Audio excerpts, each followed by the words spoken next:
শিশুখা, রামদা আর লাঠি নিয়ে আমরা কিন্তু খেলতে পারি নির্বাচনে। এই হলো আওয়ামী লীগের আরেকটা ফুটো মস্তান নিক্সন চৌধুরী। শুধু চাপাবাজি দিয়েই চলেছে দীর্ঘ 15টা বছর। নেই কোনো শিক্ষা দীক্ষার বালাই। স্বৈরাচারী হাসিনার ফুফাতো ভাইয়ের ছেলে হিসেবে পরিচিত এই নিক্সন চৌধুরী।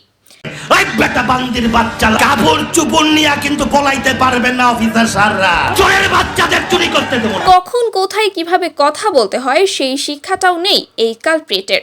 আমি রাস্তা দিয়ে যাব, মুখে অকথ্য ভাষায় গালমন্দ ছাড়া কিছুই বের হতো না তার। শুধুমাত্র ছাগলের 3 নম্বর বাচ্চার মতো লাফালাফি করে আর বড় বড় লেকচার ছাড়ে। ক্ষমতার দাপট আর অহংকারে গ্রাস করে ফেলেছিল তার মনুষ্যত্বকে। কিন্তু এখন কোথায় গেল সেই অহংকার আর আধিপত্য?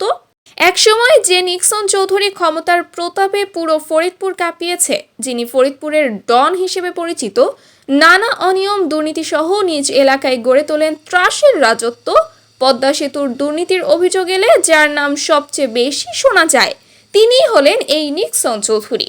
ক্ষমতার অপব্যবহার করে দেশে বিদেশে গড়ে তুলেছেন বিপুল সম্পদের পাহাড়। এছাড়া নিক্সনের বাগান বাড়িতে টর্চার সেল হিসেবে প্রতিষ্ঠা করেন আয়নাঘর। আজ সেই নিক্সন কোথায়? শেখ হাসিনার ক্ষমতার পতনের পর থেকেই তিনি যেন অদৃশ্য হয়ে গেছেন। কোন ইঁদুরের গর্তে গিয়ে ঢুকেছে তার কোনো অস্তিত্বই নেই এখন। জনগণের মনে প্রশ্ন, তিনি কি দেশে আছেন নাকি বিদেশে পালিয়েছেন? আজকের ভিডিওতে আমরা তুলে ধরব এই বিতর্কিত নেতার আত্মগোপনের রহস্য। গত 5ই আগস্ট শেখ হাসিনার পতনের রাত থেকে লাপাত্তা এই নিক্সন চৌধুরী।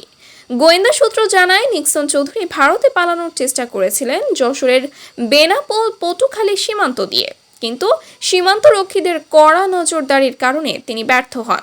এ সময় তার পালানোর চেষ্টা ব্যর্থ হলে নিক্সন তার ঘনিষ্ঠদের সঙ্গে ফরিদপুর ফিরে যান তার ফেলে আসা পাসপোর্ট নিতে।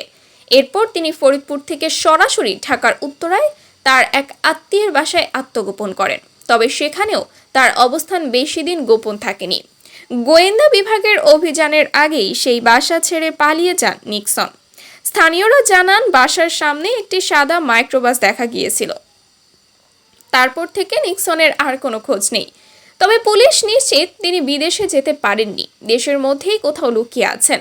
এমন একজন ব্যক্তি যিনি একসময় ফরিদপুরে সম্পদের পাহাড় গড়ে তুলেছিলেন, স্বৈরাচার হাসিনার ছায়ায় ভোট চুরি থেকে শুরু করে মানুষের ওপর দমন পীড়ন চালিয়েছিলেন, তার ক্যাডার বাহিনীর হাতে বহু নিরীহ ছাত্র আহত হয়েছিল।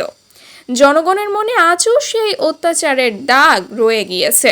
কিন্তু আজ যখন ক্ষমতা নেই, সেই নিক্সন চৌধুরীকে আর খুঁজে পাওয়া যাচ্ছে না। পুলিশ বলছে তাকে ধরতে অভিযান অব্যাহত রয়েছে। তবে নিক্সন চৌধুরীকে গ্রেফতারের মাধ্যমে কি আদৌ সুবিচার হবে?